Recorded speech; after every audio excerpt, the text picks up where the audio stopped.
psychology in my YouTube channel, and today we will be discussing about reasons of procrastination and avoidance, and what does science and neuroscience tells about it, and what are some strategies you can use if you want to become more disciplined and procrastinate less. So I want to start with a statement that will reframe everything you think you know about procrastination. According to recent research, it was found that procrastination is not about time management problems, but it's mainly related with emotional regulation problems. And from brain's perspective, emotional regulation strategies that are lacking. And once you understand that level, you can address it at that level. So let's consider if this webinar was really helpful for you. What change you would like to see in yourself after listening to it? What difference would you like to see? Which version of you would you like to see? Would you like to be more disciplined? Would you like to be more contributing? Would you like to be more active, energized, or less procrastinating, calmer? What do you want to be after listening to this webinar? Maybe you would like to start things more easily. Maybe you would like to take action even when you feel uncomfortable, or you want to respond to stress or uncomfortable feelings differently. So it's important to understand which change you want to see, what you want to achieve, in order to be able to set your plans and goals accordingly. And Timothy Peachel at Carleton University has found and has studied procrastination for over 25 years, and he has found that procrastination was mainly driven by emotional regulation and rather than time management problem. And people do not procrastinate because they are lazy or because they cannot manage their time, but because tasks might be generating a lot of difficult emotions such as boredom, anxiety, self-doubt, and this generally creates avoidance, because avoiding these feelings creates relief in short term. However, in long term, it might be having negative impact on your career, on your studies, or in your relationships.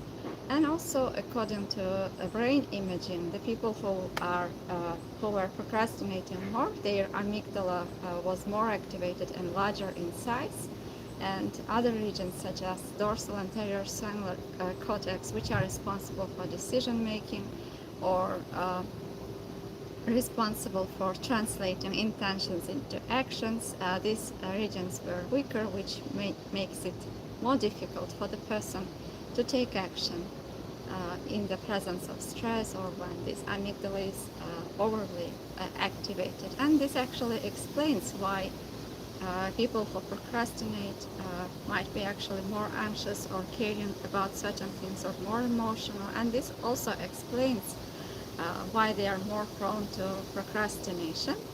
And once you understand this, maybe it can be easier for you to approach yourself with compassion, with kindness, and instead of criticizing yourself, understanding how your brain works. And it can also encourage you to learn new strategies or skills to better regulate your emotions, or maybe become aware of times when they were uncomfortable emotions, but you were able to take steps and you didn't procrastinate, and what exactly was there about you that helped you to do that. And paying attention to these moments also can help you to find new strategies or skills that you have used but you have forgotten.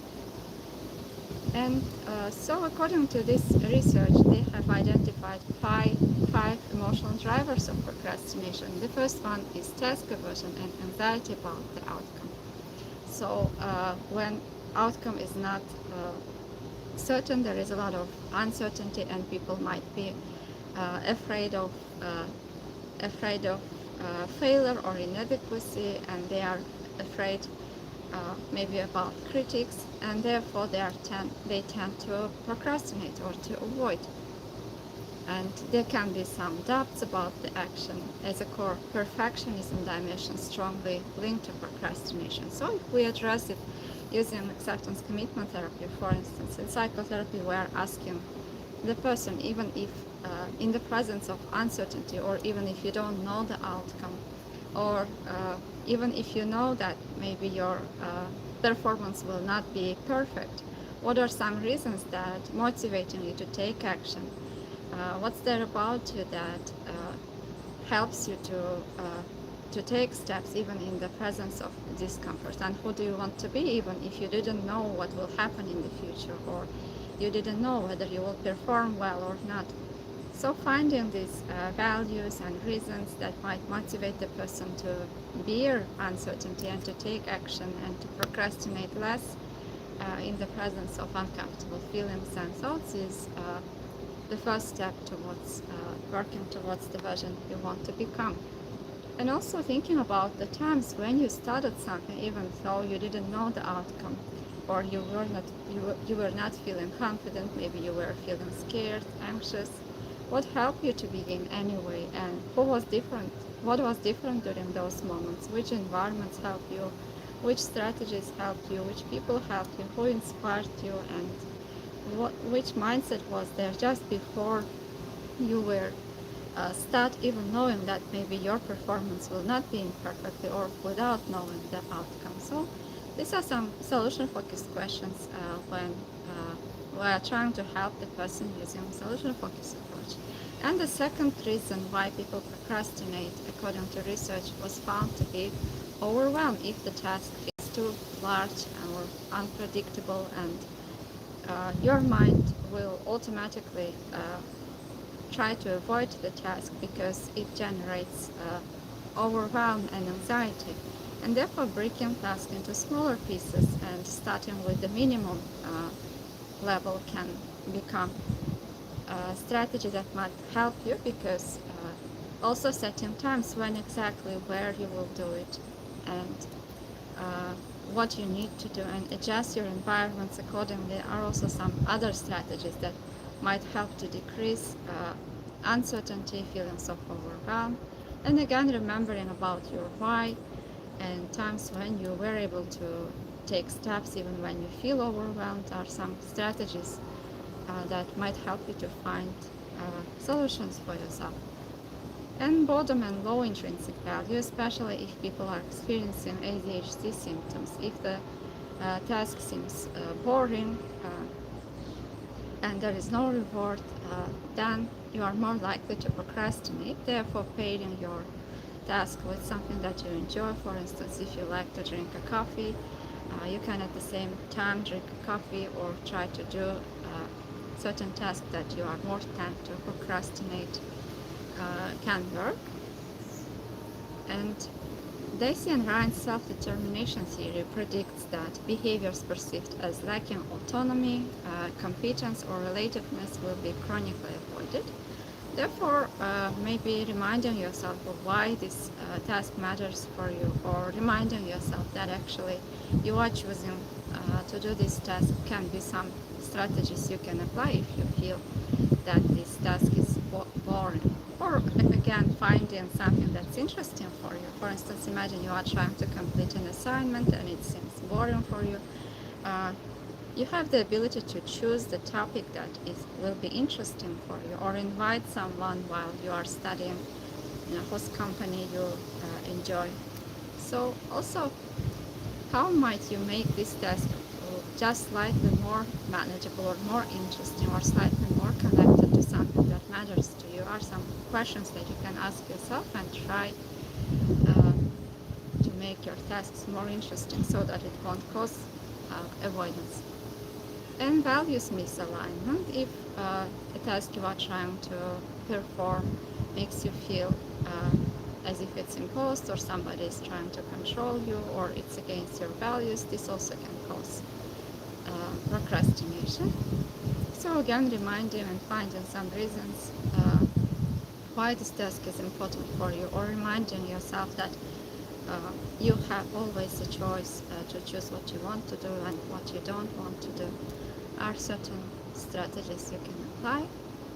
And if the task causes self-doubt and fear of exposure, it can also create inadequacy and willingness to delay or procrastinate. And self-handicapping theory shows that people often prefer to preserve attributional ambiguity. Didn't do well because I didn't try over risking direct evidence of their limits. So this says that, for instance, if you have some fears about your identity, or maybe you had experienced something challenging in the past, and if a certain task reminds you about harm or threat towards your identity, you might avoid the task. Or for instance, if you think that if you are not able to perform this task perfectly, that this will mean that you are a failure, for instance, or you couldn't cope with it, and like thoughts that are directly connected with your identity, and fear of damaging your identity or generating doubts about yourself might be also causing avoidance somewhere in the background. So when have you taken a step even when you doubted yourself, and what are some reasons that helped you to take action even when you had this self-doubt? And what allowed you to do that? What did it tell about you during those moments when you could take action and didn't procrastinate in the past? And what difference did it make for you in the past and for the people around you when you were able to take steps even when you felt self-doubt? Are some questions we're asking our clients in psychotherapy. And what would it look like to take one small action without proving anything, but simply moving forward? Why it would be important for you if you were able to take steps even at times when you don't know exactly the outcome, or you're adapting yourself. And self-compassion finding, according to NAP's research, people who were able to approach themselves with kindness, compassion, and forgive themselves for procrastinating started to be disciplined faster and were able to succeed more, even if our minds are telling us the contrary.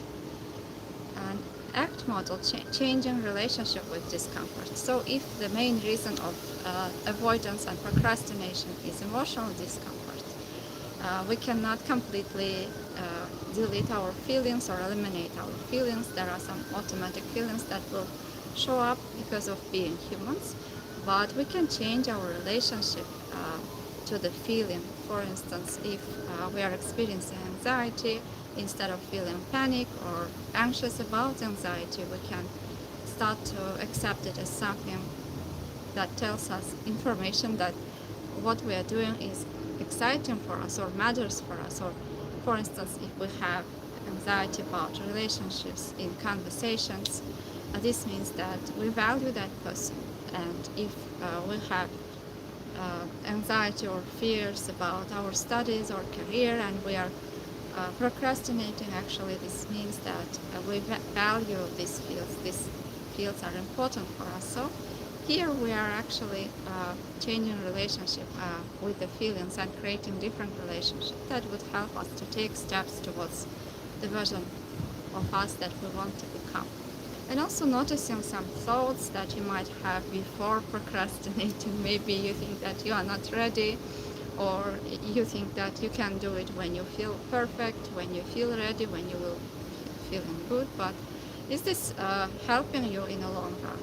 Or are these thoughts and feelings helping you to become the person you want to become? Or your reactions, are they helping you to take steps? And creating different relationship with these thoughts again, and noticing that these are just thoughts, maybe by saying that I'm noticing the thought that I'm not ready, or I'm deciding to take action even if I know that I'm not ready. So these are some strategies you can apply if you are procrastinating because of these self-limiting thoughts. So once you are able to create distance between the thought and yourself, it will reduce behavioral control and will create more freedom for your actions. And Experiential avoidance, avoidance of negative effect associated with the task. So also asking yourself, what do you believe will happen if you will do certain task? For instance, if you are scared to go to shopping mall, what do you think will happen as a result of you going to shopping mall? Or some people during the pandemic, um, they were afraid to get out of their houses, and sometimes the thoughts that we had, they are not serving us anymore, or they are not reflecting reality anymore.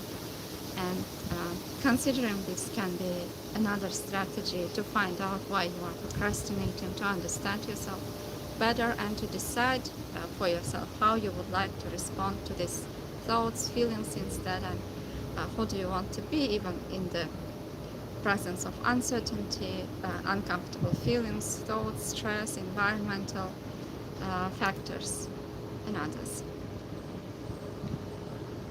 So as we have already discussed, we can break down tasks into smaller pieces, and we can write down in details what we need to do. We can adjust environment for us to help to be more disciplined, and also convincing yourself that you will do this task just for 2 minutes or 5 minutes was also found to work for many people according to research, because mainly people are having problems with initiating the task, and once you start the task, your brain is slowly learning that there is nothing to feel scared, to feel anxious, and people are generally able to continue with the task. And according to Zeigarnik effect, once started unfinished task generates psychological tension that drives continuation, creates motivation. And you can also try to experiment. Try, for instance, to do the task that you were avoiding just for 5 minutes, 2 minutes, and oftentimes you would notice that anxiety has decreased and you don't want to procrastinate anymore. And you can also share your experiences here in the comments once you will do. And if you will have any questions, you are always welcome to ask your questions. And another tool that is used in acceptance commitment therapy is trying to identify emotions that are causing you to procrastinate. And oftentimes you would notice that generally the emotions are repeating. Maybe, for instance, it's anxiety, maybe fear, maybe overwhelm, and maybe this feeling is reminding you about something else that happened in the past. However, maybe this situation is not as dangerous as you think as it was in the past. And you can also try writing down these emotions. And is this anxiety about the outcome? Is this anxiety about your identity? Or overwhelm about the scope or boredom? And each emotion has a specific targeted response. And according to Lieberman et al.'s research, labeling emotion states reduces amygdala's activation and increases prefrontal regulatory activity. And in solution-focused brief therapy also, when you are focusing on who do you want to be, what do you want to do, when you are trying to think of the next steps that would help you to carry towards the person who you want to be, this also creates calmness, positive emotions that are making change more likely. And acts diffusion practice for procrastination. Again, noticing your thoughts and telling yourself, I'm noticing this thought, and again, deciding for yourself, who do you want to be, how do you want to respond, how do you want to act. And reminding yourself about your values. For instance, if you are trying to write down a project, to complete a project, and if you have anxiety just before starting the task, you can try to write down why this task is important for you. Write the value that motivates you, which would make it more less threatening for you, or help you to take steps, and noticing the perspective that you are using while you are trying to take the action. Are you trying to act from the place of fear, anxiety, or from the place of love, contribution? Might also help. And according to self-determination theory, behaviors perceived as autonomous and values congruent are significantly more likely to be initiated and maintained than behaviors experienced as external obligations. And maybe if the reason why you are procrastinating is boredom or overwhelm, you can again ask yourself why this task is important for me, and remind yourself that you are choosing to do this task because this task is important for you. And according to research, this is also helpful to starting the task. And suppose, for instance, over the next weeks, something begins to change on how you relate to these moments of procrastination or to boredom, to uncomfortable feelings. And maybe feelings will not disappear, but your way of relating will change. And you already noticed that you are approaching to the version of you that you want to be, whether it's a disciplined version of you, whether it's calm version, contributing version. What would be the first signs that you are already approaching it? What would be the first small sign that things are being different? What would other people notice about you? What would change about you? How would you begin task when these emotional drives show up? And if you were becoming someone who can act and move forward even when emotions are present, what kind of person would that be? What would this tell about you? How would you approach uncertainty? How would you respond to overwhelm? What do you do when you don't feel like starting, for instance, or there would be a lot of stressors around you, how you would respond to stress if you're already becoming the person who you want to be? And what would others notice about you that would tell them that something has shifted, something has changed? And you don't have to find all the answers here right now, but even thinking about these scenarios, thinking about how you can solve these problems and take steps is the starting point of change. And there were some questions that you asked. Somebody asked, I procrastinate on things I really care about and I want to do. Why? Because it's extremely common, and very often people procrastinate with the things that they really want to do because they care most about them, and that's why they might be feeling threatened or scared because stakes of failure are high. And the more you care about doing something, the more starting might feel difficult, and it's quite normal. Therefore, caring about the outcome is not the problem, but fusing with thoughts and feelings and staying stuck is the problem. So another strategy is asking yourself, and also in different theories and approaches, we are asking how you would feel if you were able to complete this, or how you would feel if you have avoided, or what would happen if you could stay with discomfort and take steps. So I mainly try to outline strategies that are used in cognitive behavioral therapy, acceptance commitment therapy, and solution-focused brief therapy, and how we work in psychotherapy using these approaches to help and support the people who are procrastinating or avoiding certain things. And we have discussed about neuroscience and research on what's happening in people's brains when they are procrastinating, why this is happening, and how this neuroscience and knowledge can help us to take steps even when we don't feel ready, when we doubt ourselves, when we are feeling scared. And I hope that this was helpful for you. If you have any further questions, you are welcome to leave your questions in the comments. And don't forget to subscribe and turn on your notifications so that you don't miss any further sessions and videos. And thank you for coming, thank you for your time, and see you in the next videos again. Take good care of yourself.